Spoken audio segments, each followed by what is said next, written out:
Dr. Wakefield, your critics have hit you real hard, as you know. The British General Medical Council has the British Medical Journal described your work as, quote, an elaborate fraud, close quote. What's your reaction?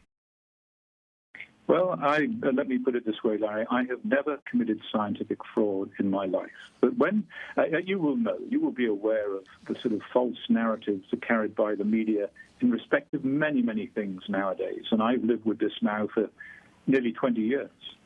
Being accused by a freelance journalist of committing fraud, a man who had no scientific or medical training whatsoever. And that story, put forward by him and only him, is one that has really been carried forward in an effort to discredit this work. And it will fail, and it will fail because it's wrong. And I'm not going away. I'm not going away because I have a duty, a moral and professional obligation to these children to see this through.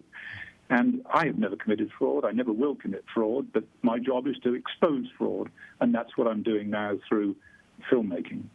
Next segment, we're going to go to callers. But first, I have a question. The whistleblower, Dr. William Thompson, the CDC scientist who said that they really hadn't done sufficient research on whether or not there was a link between the MMR vaccine and a higher incidence of autism, he is still there at the CDC. Why hasn't he resigned in protest?